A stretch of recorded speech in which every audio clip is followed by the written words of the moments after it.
And it's 10 a.m. right here in Lagos, Nigeria. Welcome to the midweek edition. Good morning, good evening. Wherever in the world you're watching from, it's Business Morning live from Channels HQ. I'm Ladi Williams. Let's kick off now with oil markets. Let's see what's happening there. We'll see oil prices were a little changed today as COVID-19 cases in China continue to climb, sparking worries of lower fuel demand and the world's top crude importer and outweighing concerns about escalation of geopolitical tensions and tighter oil supply. Brent crude futures dropped by 6 cents to $93.80 a barrel, while the U.S. WTI crude futures fell 4 cents to $86.88 a barrel. Oil prices settled higher on Tuesday after oil supply to parts of Eastern and Central Europe via a section of the Druzhba pipeline was temporarily suspended, according to oil pipeline operators in Hungary and Slovakia.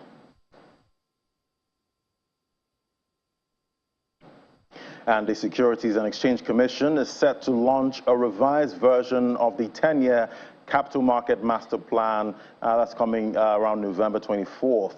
To discuss expectations, we have Dr. Mo Omamegbe, Director and Head of Strategy at the Securities and Exchange Commission, joining us from Abuja. Great to have you on the program. Good morning, Ladi. I'm happy to be here. Great to have you. Thanks for having me. Yes. So tell us about the Capital Market Master Plan. It's a revised version and what we can expect at the unveiling. Yeah, thanks. The Capital Market Master Plan, it's a blueprint that the Commission, the Securities and Exchange Commission, and the market essentially put together to really help realize the mandate of the SEC and also to realize the vision that the SEC and the market has for the Nigerian capital market. And what's that vision?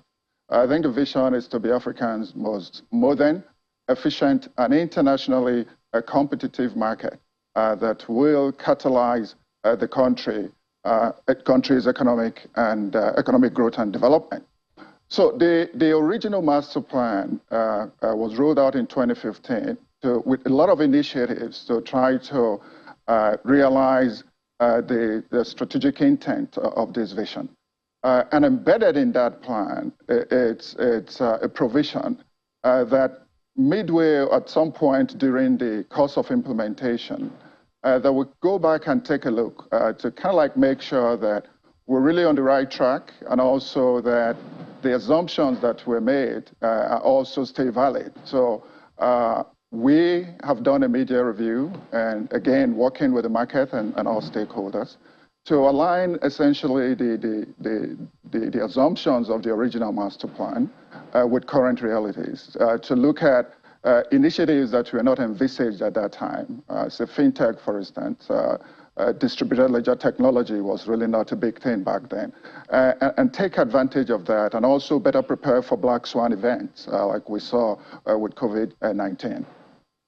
And one of the major mandates of your commission is to protect investors. How hard is it, right now protecting investors? Now we see some people knowingly join, Ponzi schemes, hoping to make a profit. The SEC has a mandate, yes, to develop the market and also to regulate it. And part of that regulating the market mandate is protection of investors. It's embedded in that. We have, from time to time, and very vigorously too, put messages out there and warnings against folks and investors trying to take advantage of get-rich-quick schemes. So that is something that we continually pursue and enlighten the public to make sure that they don't go out there to try to take advantage of get-rich-quick schemes that really will bond them. The master plan, I think, has initiatives in it, especially the revised one, that focuses on investor education. And some of those initiatives are things that we're really going to drive and put further pressure on as we as we kind of like implement the current master plan initiatives. And looking at the plan, what are the plans in it to attract younger investors into the capital market? Right. The plan has, I think, about 53 strategic initiatives. These initiatives tie to the broader themes of the plan. So you have a vision that I talked about earlier. Then you have 4 big themes, and these themes cascade down to strategic objectives, and the objectives further break down into initiatives that have been prioritized. So we have initiatives, about 53 of them, that have been prioritized based on their ability to provide high impact outcomes for the Commission and for the market. Investor education, I think I talked about that before, is also an issue. It's also a big initiative that's highly prioritized in this plan. So bringing young investors in, it's something that we continually to do, and it's something that this master plan will throw more light on as we implement the initiatives. All right. There's also been an issue with the volume of unclaimed dividends. How are you guys strategizing to reduce this? Yeah, if you recall, I think one of the big milestones of the original master plan was really the in-dividend mandate. I think mandating dividends to investors directly, that has been hugely successful. So the challenge that we have regarding unclaimed dividends is one that we are tackling and will continue to tackle. The revised master plan, it's looking at identity management as a key feature, and one of the initiatives we are looking to also pursue in the next coming years, and addressing the issue of identity management ultimately would eliminate, in the long run, if you will, the challenges we're facing right now with unclaimed dividends. All right. What else can we expect, from this revised capital market master plan? Yeah, thanks very much. The initial plan essentially had 3 different documents in one. It had the traditional capital market. We had the non-interest capital market as well. And then we had financial literacy. So this revised plan, what it has done is really combine all aspects of the capital market in one document. It has revised the vision and come up with themes and strategic initiatives to try to realize those vision, that particular vision. It also has prioritized initiatives, because the initial master plan had over 100 initiatives that we were pursuing at the same time. We made some laudable achievements, and we had a lot of success in carrying out the implementation of those initiatives. However, they were not sequentially aligned. So what this current master plan has done really is to step back and look at the vision and say, is the vision still realistic, and revised it, and rearrange the strategic themes, and then cut down on the initiatives and embedding in those initiatives new programs and new ideas to take advantage of leaps that have happened all over the world and current happenings in the current market, and align the assumptions to current realities. And what you have, it's a document that not only have a very well articulated vision and appendages to move from that vision to execution, but it also has a very strong governance structure.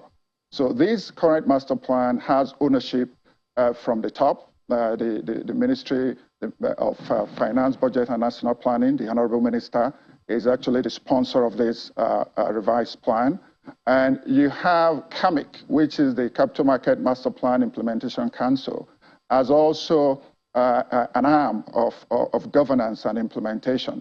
And you're going to have a project team that looks at day-to-day monitoring of what is going on, of implementation progress, and also feedback, as you will, if you will, to SEC and the governing body to make sure that whatever it is we're implementing are on track, that we don't have to wait for another 3 or 4 years to go back to make sure that things are not moving in the right direction.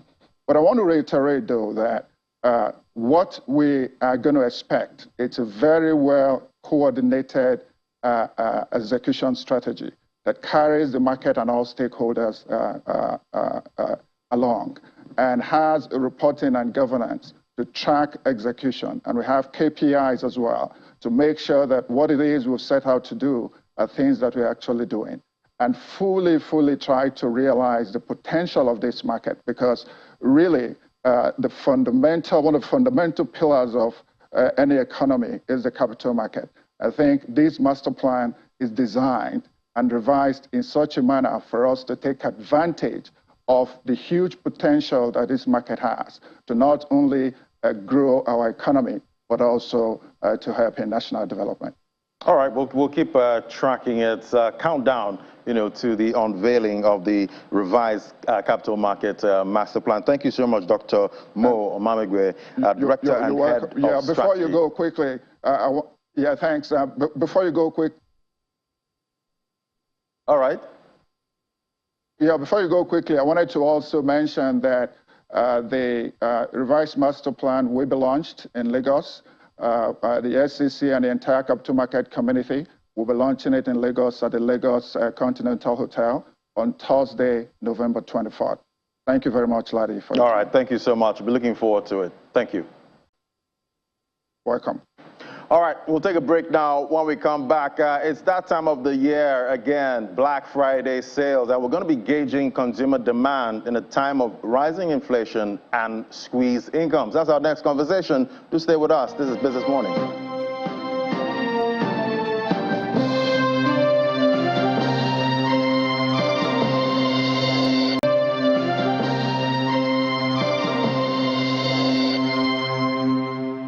Welcome back now to our next conversation. Well, Black Friday is the biggest shopping event of the season, and it's often the best time to get a good deal on all tech gadgets that you're looking for and other products. In 2022, Black Friday is technically on November 25th, but it has sort of become an entire season. And here in Nigeria, Konga Yakata is gearing up for this year's edition. Let's talk to Dave Omerige, now Senior Vice President, Konga Group. Join us right here in the studio. Great to have you.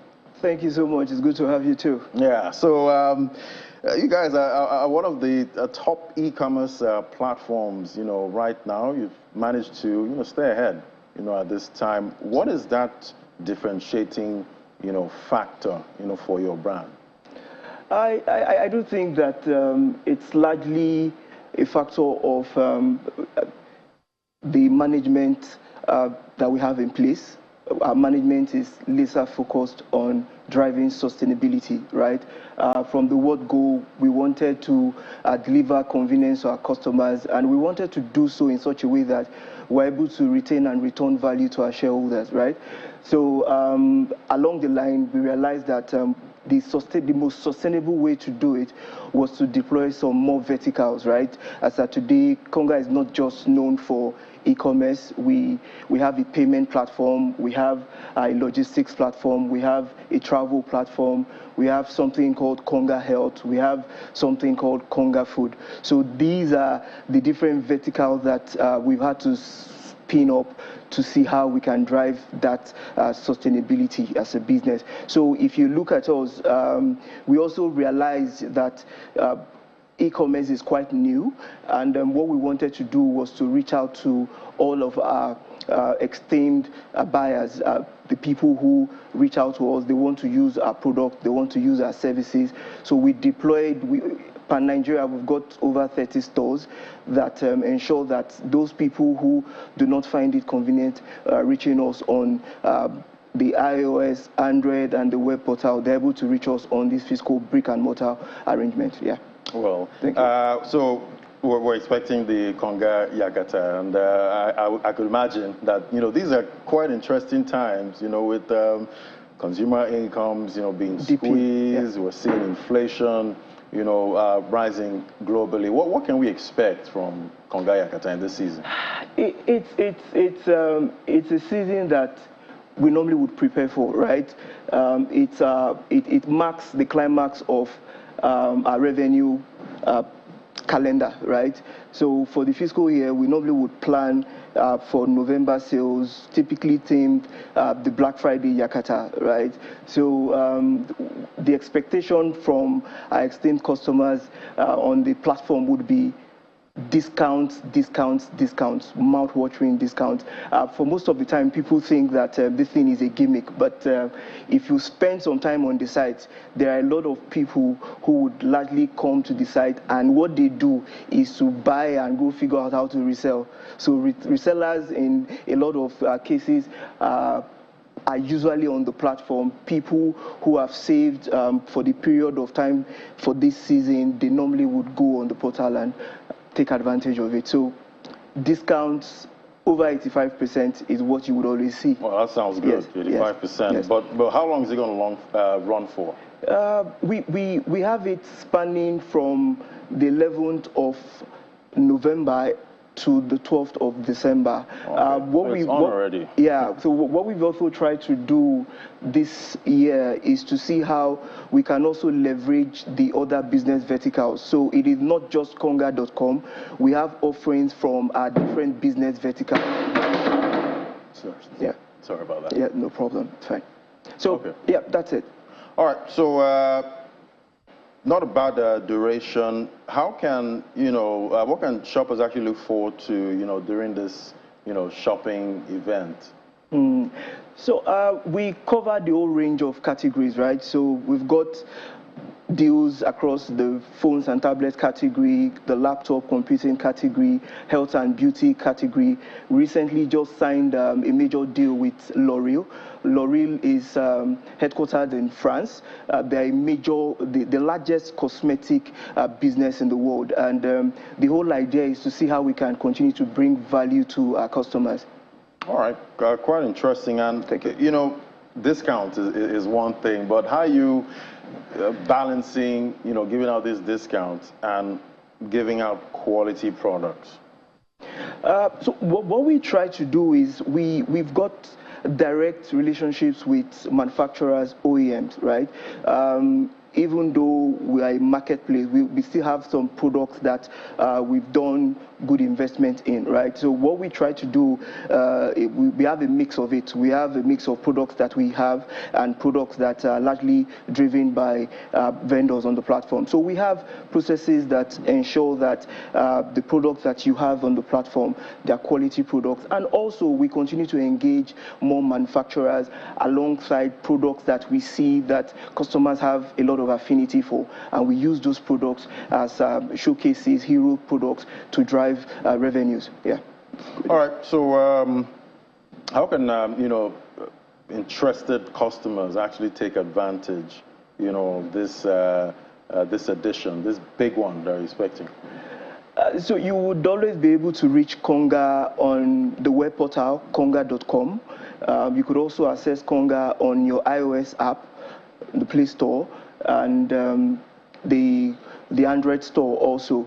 Then if you're not an online shopper, what you could also do is you could walk into any of our stores spread across Nigeria, and you would also have that feel of Yakata Black Friday. Yakata. We'll be looking forward. We're looking forward as it's already happening. But I know the e-commerce field is quite challenging. How are you guys navigating, most of these challenges in the field? So you see, I did emphasize on the management makeup, right, and our shareholders, right? We understand the terrain, and what we've tried to do is to focus on all of the ingredients that would allow sustainability, right? We've done this with the betting of these different business verticals, right? E-commerce, as you know it, is largely a low margin, high volume business, right? So what we've tried to do is to see how we bridge the gap with the other business verticals, right? As we continue to drive towards sustainability. We also have huge investment, massive investment in assets and infrastructure, right? We try to see how, because we want to be sustainable, we want to be there for the long term, we try to see how we can make investment in those things that we believe would enable us serve our customers better. And obviously, you know, a lot of businesses are complaining and struggling, you know, at this time. Cost of doing business, you know, is rising, and some are having to pass on, you know, this cost Yes. to the consumers. How are you managing this? We like I said, it's something that we would plan for, right? It's a cost that we must take. In spite of the global inflation, I'm sure you are aware there are a lot of layoffs at the moment. Oh, yeah. But what we've tried to do is we've balanced it all out, right? We understand the numbers. We've brought the mix that would largely always be affordable to our customers. So no matter that situation that we experience in the economy, what we are saying is that when you have that need for any product, you would always be able to get a well-priced quality item on the platform, konga.com. Right, and obviously, I'm sure some people will be taking advantage, you know, of these discounts. Absolutely. You know, right now, and I'm sure there's more things, you know, they can actually get. Absolutely. So we've, like I said, we've got offerings from the e-commerce. I talked about phones, fashion, health and beauty items. We've got Konga Travels, we've got deals there. So I can get good deals. Yes, for travels, yeah. Travel. Yes, it's just that the industry is recently plagued with this ban on travel to UAE visa, right? But there's largely so much that we have in the bucket. For Konga Health, there's discounts across the L'Oreal products. People would get that for minimum 15 to 20% discount. So, and we believe that this is a major source of attraction to customers at this time. I guess it's time I bring out my lists of my wish list and see if I can get all the massive discounts for Konga Yakata. Thank you so much. It's been a pleasure for coming on and telling us what to expect and what we are seeing right now with Konga Yakata. Thank you so much. It's been a pleasure. Thank you so much. That was Dave Murige, Senior Vice President, Konga Group there, giving us all the details for Konga Yakata. Well, we'll take a break now. When we come back, AFEX Commodities Market Update is next. To stay with us.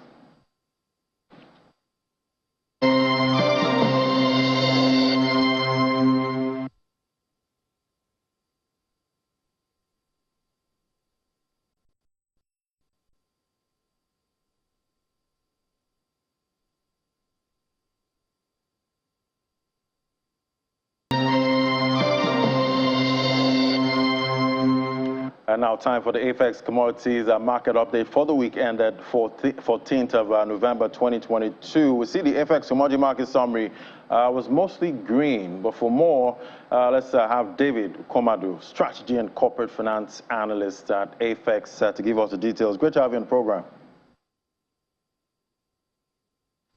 Good morning, Ladi. Thank you for having me. Yeah, so give us a rundown of activities on the exchange. So over the course of the trading week, we saw an increase in total turnover by 2.64 times, moving from 1.12 billion to close the trading week at 2.96 billion, while the volume of contracts traded also saw an increase by 2.63 times, moving from just over 3.6 million to close the trading week at just over 9.5 million. While the number of deals saw an increase by about 8.48%, moving from 389 deals to close the trading week at 422 deals. The ACI, which is the AFEX Commodities Index, remained unchanged at 455.71 basis points, while the AFEX Export Index saw an increase of about 3.97%, moving from 202.33 basis points to close the week at 210.37 basis points. Moving on to the volume of contracts traded on the exchange, you saw an increase in the volume for soybean moving from 432,539 contracts to close the week at 2,538,140 contracts. Paddy rice saw an increase, moving from 311,032 contracts to close the week at 3,185,130 contracts.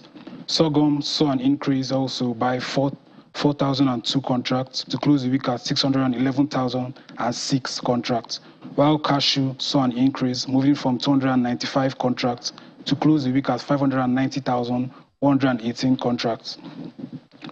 Moving on to the price changes, we saw an increase in the price of maize of about 10.65%, representing 24.09 naira to close the week at 250.24 naira, while paddy rice saw an increase of about 0.32%, representing 0.93 naira to close the week at 287 naira.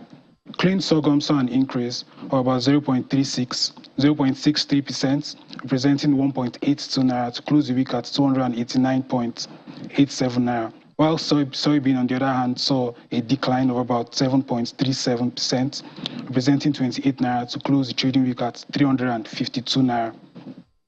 All other commodities on the exchange remained unchanged. For more information on the commodities market, you can always check out our website at Africa Exchange and our social media handle at COMEX by AFEX.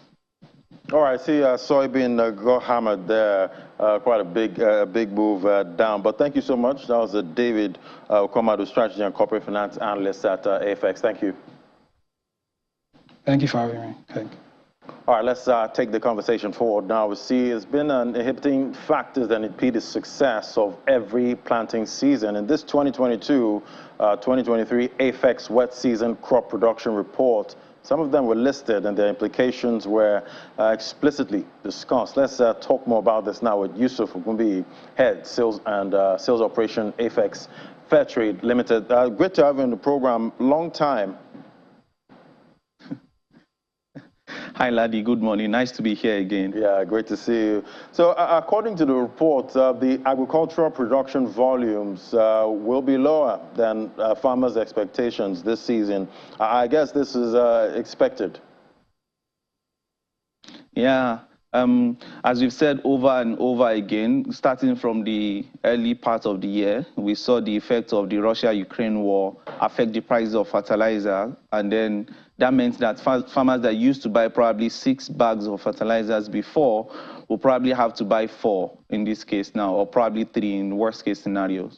And some others would even have to not use fertilizers as a result of that hike in price. That was one factor that started at the beginning of the season. And you know, once this starts at the beginning of the season like that, there's little to no, there's almost nothing you can do to change that trajectory that would affect productivity and yields for the rest of the season. Then we saw, as the season went by, we saw some floods here and there across the country. I think 35 out of 36 states were affected by floods in Nigeria, and we also saw that on a global scale. So that meant that even out of the little that we would have to produce, some of it will be wiped away by the floods. And then we saw some switches between some commodities affecting the volumes that we produce of each of these commodities as we come into the harvest season. And we did see the hike in fertilizer prices. That was a major constraint for farmers this season. If the crisis persists and the prices keep going up, are there other substitutes for fertilizer? Well, cow dung comes to mind for me. Yeah, but then the question is, how much of cow dung can we get to substitute for the fertilizers that we have? That's the interesting part. Inorganic fertilizers and organic fertilizers are very critical elements to the productivity gains that we've seen globally over the course of the past 5 decades, if not more. Just yesterday, the United Nations announced that the global population hit 8 billion, and that tells us that we need to produce more, and that's where inorganic fertilizers become more important. So back to your question, if you ask the question around whether protracting the crisis would affect production, it will definitely do. Just yesterday, we also heard that 2 of Russia's missiles hit the NATO territory. We hope it doesn't escalate further, But if it does, it's a very, very big it's a very big elephant in the room, and it will affect production whether we like it or not. The question is, how can we then quickly mitigate, given the fact that we've experienced this year? How do we then solve these problems or provide some mitigants going into the coming year in 2023? I guess everyone needs to position for any eventualities with that. But how does AFEX help to, better the effects of external shocks on the fertilizer supply chain? So first of all, we are releasing the crop production survey this year, and we are almost telling everybody, if not so, we are telling everybody what we think happened this year. Some of the highlights of that report will also be telling us what we think we can do going forward. I think it's important we let all stakeholders, we provide that awareness that this is what is going on and this is the likelihood of each of these scenarios playing out. So that's the first thing. That awareness is key. Also remember that we are going into an election year, and it's easy for us to kind of like have a divided attention going into this year. Secondly, for us, our efforts are all year round, never-ending efforts, because we see this sector as a very critical sector. So currently, we are preparing for the wheat season, because wheat is planted between the months of November, within the month of November. So we are currently preparing for the wheat season. The dry season for paddy, which is rice, which all of us consume, is also important, and we're already making preparations for that. So for us, it goes back to the story around platforms, ecosystems, and infrastructure, and that's how we think that we can unlock all of these things. So if we make everybody aware of the problems we are faced with, we provide the infrastructure, we take an ecosystem view rather than an entity view, but an ecosystem view of the whole thing, working with the farmers, the processors, the agro-service providers, and we work with all of these people in the value chain to ensure that we mitigate some of these effects. So for us, that's the way we look at it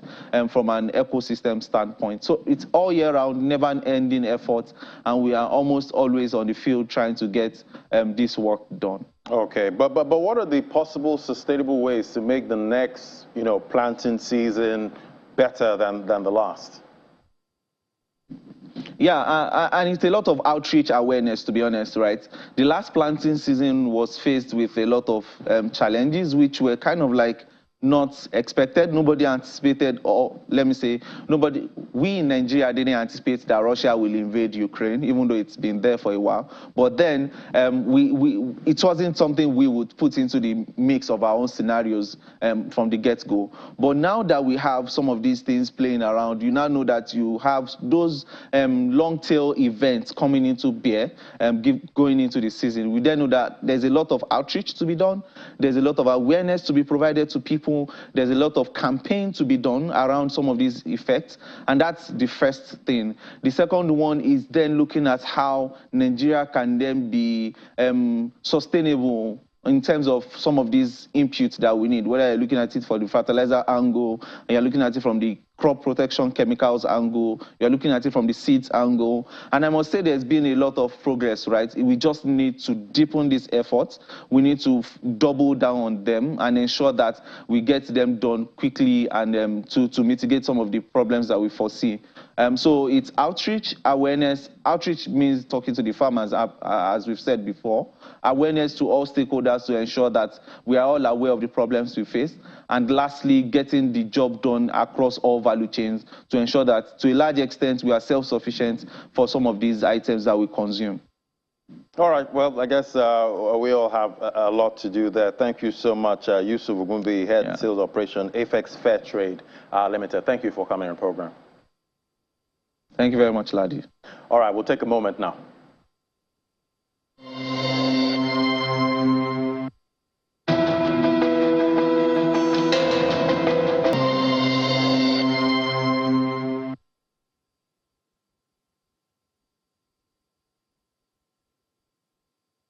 All right, well, let's see how the market's talking about the local bourse. Yesterday, we see it was still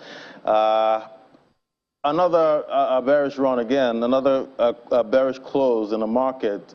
2 days now this week, and obviously we're still looking out for those bear market rallies we normally get in this market, and we have Anita now to give us the details.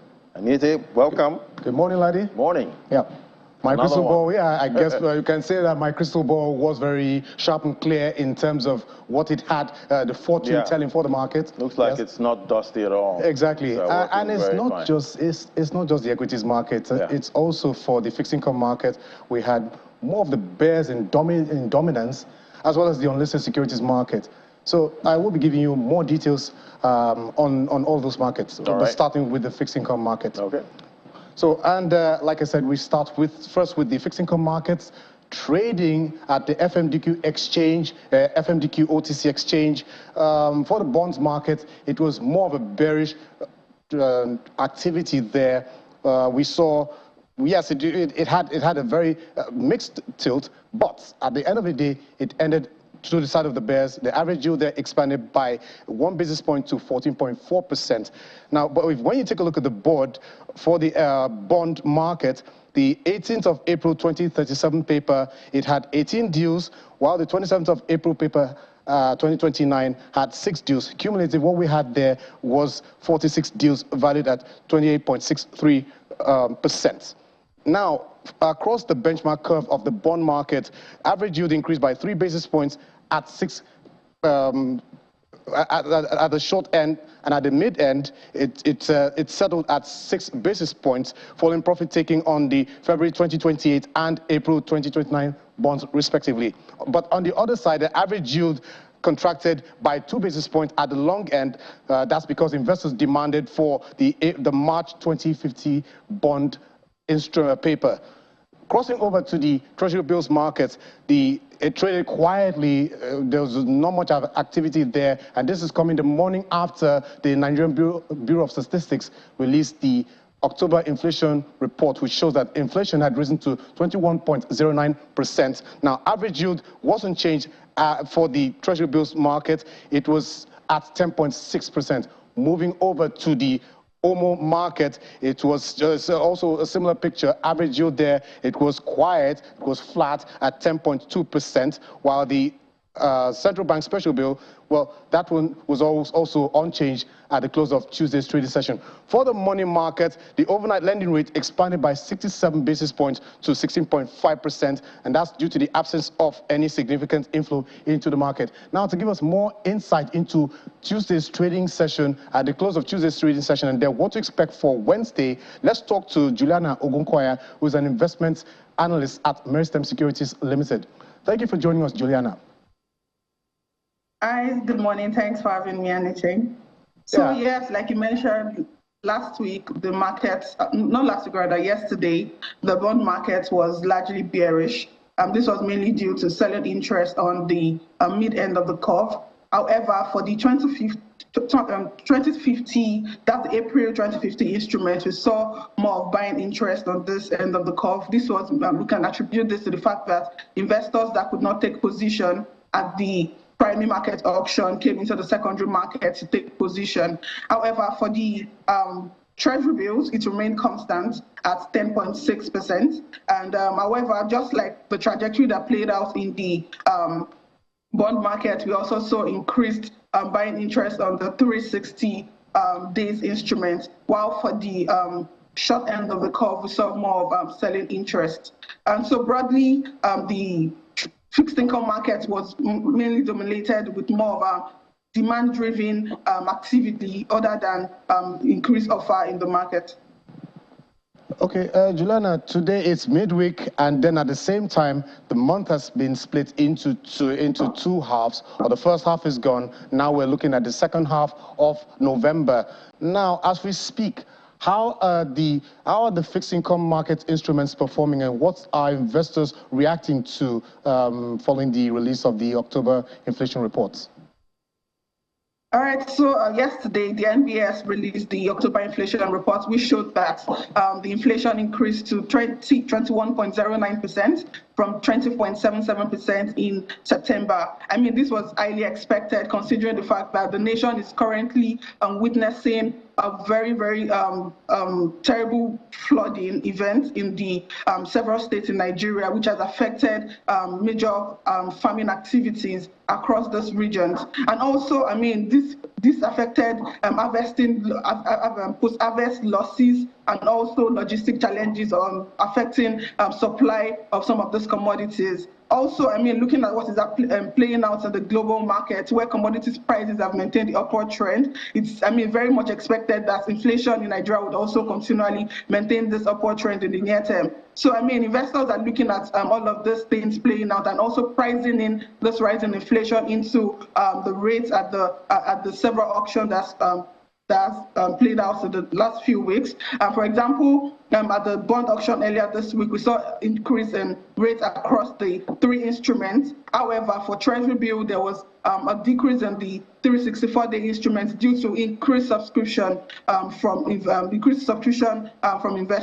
So, I mean, going forward, looking at what is playing out in the macroeconomic environment, we should expect that investors will continually bid for higher rates to compensate for the increased macroeconomic risk and also the fact that the real rate of return is firmly in the negative region. Okay, thank you, Juliana, for that analysis. And then, as usual, we keep our eyes on those market instruments.